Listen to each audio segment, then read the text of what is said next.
ابداع، امتاع، اقناع. اللهم صل على النبي. ايه الحلاوه دي؟ ايه الجمال ده؟ ايه الحلاوه دي؟ اقسم بالله. ما اصل الحلو هتقول عليه حلو، مش هتعرف تكذب، هتكذب عينيك، مش هينفع، مش هتعرف. وايه امام عاشور ده بقى؟ ايه اللهم صل على النبي؟ ايه الحلاوه دي؟ يالا إيه العمل تحت ضغط اللي انت فيه؟ يعني ايه ده؟ انا والله انا من رايي المفروض نلغي خلاص بقى من حته السي في ده. اي حد بيكتب سي في ما يقولش العمل تحت ضغط، خلاص خلصت. اكتب امام عاشور، خلصانه. ايه ده؟ ده ولا كأن ناس مستنيه لك اخطاء، ولا كأن ناس بتتلكك لك، ولا كأن الناس مستنيه تشوفك هتقدم ولا مش هتقدم، ولا كأن انت موجود في الدنيا عموما. ايه البرود ده؟ يالا ايه المهارة دي؟ يالا ايه التقل ده؟ يالا شفت الجون الاول؟ جون رضا سليم. اي لعيب تاني مهما كان مهاري، مهما كان ابعد عن ميسي، اللعيب التقيل هو اللي واقف على الكوره دي. انت لما بتجيلك الكوره وفي منطقه زي دي، مع كميه الضغط اللي بيبقى عليك، لازم تاخد قرار في جزء من الثانيه. فانت بتبقى محضر القرار هتعمل ايه حتى لو غلط. يا اما اشوط اي حاجه، يا اما اعدي ارقص واشوط، يا اما ارقص واباصي لحد انا عامل حساب ان انا ابصيله. انما ان انا اخد قرار والغيه. يعني هو خد قرار كده، كان لسه هيباصي الكوره وبعدين، هو كان لسه هيشوط وبعدين راح مغير تفكيره وراح مبصر رضا سليم اللي تحته. يعني انت شايف وواعي حتى وانت مضغوط جوه اللعب، جوه منطقة العمليات زي ما بيقولوا. فدي بالنسبة لي حاجة، يعني انت لعيب ده، انت برنس. يلا ايه الحلاوة دي؟ لا ولا الكرة التانية، الصورة التانية، انت عملت ايه بقى؟ ادي حتة بقى يقول لك ايه، هو لابس فانلة ابو تريكة ليه؟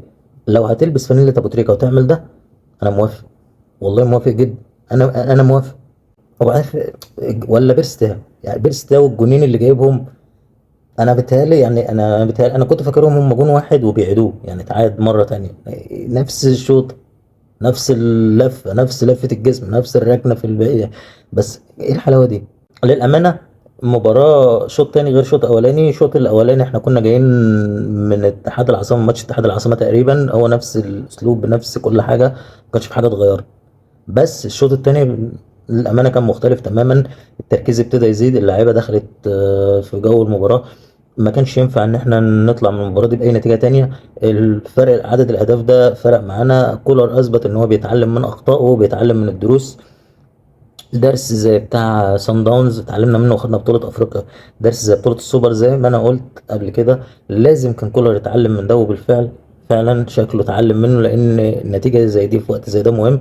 أي بداية تانية للموسم غير البداية دي كنا هنخش في سكك مش حلو خالص. كنا هنسمع زيطة، كنا هنسمع حوارات كتير وكلام كتير. دلوقتي انت قفلت يعني افواه كتير زي ما بيقولوا، على الاقل المده او لوقت الناس طبعا مستنيه لك ومتلككه لك ومترصده لك. ولكن الموضوع او الامر في ايدك انت، انت اللي في ايدك تبتدي الموسم بالشكل اللي انت عايز تبتدي. لازم تركيز، لازم زي يعني بالظبط زي اللي حصل النهارده ده. ولسه هنبني على ده وهنزود، والمستوى هيبقى في ارتفاع وفي ازدياد ان شاء الله. مباراه ما كانتش سهله. ان اي مباراه انت اللي بتسهل على نفسك وانت اللي بتصعبها، فانت سهلتها على نفسك، فاذا المباراه اصبحت سهله لكنها ما كانتش سهله. اتكلمت عن 3 اجوان. جون الجون الرابع بالنسبه لي، او الجون بتاع كريم فؤاد. ناس تقول لك محظوظ، ناس تقول لك بص هو في حاجه بينه وبين ربنا، وناس اتكلمت عليه ان هو بينه وبين ربنا كويس. انا ماليش دعوه، انا بتكلم في الكوره. بس انا تحرك الحارس الناس ممكن تغلطوا فيه لحته الخبره شويه، وهي انه لما الكوره جت لعبد القادر، هو متوقع ان عبد القادر طبعا مش هيباصي، مش لازم هياخد الكرة ويرقص وبعدين يشوط في البعيدة. فهو مجرد ما لقى الكرة راحت لعبد القادر، فهو خد خطوتين زيادة عشان يروح على يقفل الزاوية اللي هناك اللي هتتشاط فيها ار2. لكن عبد القادر، هو ده بقى عبد القادر. انا مش عايز لمسات كتير، انا مش عايز استحواذ على يعني انا عايزك تلعب الكرة المفيدة زي دي. انت كده غلطت حارس المرمى ليه؟ لانه متوقع منك وعارف منك ان انت هتمسك الكورة وهتتقل وهترقص وهتتقطع منك في الآخر. فأنت لما عملت القرار الصحيح اللي هي لمسة من لعبة واحدة بالكعب، وأنت عندك فن مهارة الكعب، واستغل مهارتك في اللعب الجماعي زي ما أنت عملت كده. شفت النتيجة بتبقى عاملة إزاي؟ جون عالمي. خلاص أنت غلطت الحارس كريم فؤاد، شاطها أي حاجة طبعا جت جون. ليه؟ لأن الحارس كان خلاص وقف تمركزه ما بقاش مظبوط. فده التركيز المطلوب من اللعيبه. انكار الذات، احمد عبد القادر فعلا انت مطلوب منك ومهم جدا ان انت تتغير للاحسن والافضل. وده انا متفائل ان هو هيحصل، لان السوابق بتاعتنا مع كولر بتقول كده، اللعيبه بتتغير للافضل دايما، او بياخد منهم افضل نسخه، ان كان محمد هاني، ان كان بيرستاو، ان كان كريم فؤاد، إن كان يعني. فانا متفائل من ده، حته ان اللعيبه اداءاتها الفرديه هتتعدل. فده انا ما عنديش شك فيه. بالنسبة لموديست، موديست احنا مش مستعجلين عليه خالص. هو باين جدا ان هو اصلا مش، يعني كان اللعيب تحس انه بيجري ورجله فيها كاس رمل. يعني هو مش فاهم لسه الدنيا، مش مستوعب في ايه يعني. اه انا بصيت كده في لقطة، اللعيبة جابت جاز وعرقت وهبطت، بس هو جاب جاز، الجاز بتاعه كان مختلف. يعني هو كان هبطان فعلا وتعبان. كان باين ده في الملعب، في تحركاته، في التحاماته، في ان هو يضغط يبقى كتف في كتف. لا مش هو الضغط، مش هو الجري، مش هو جاله كرة ردت قدامه ما عرفش يشوطها، قلشت، ماشي بتحصل. كرة تانية جات له انفراد، ما كانتش احسن حاجة.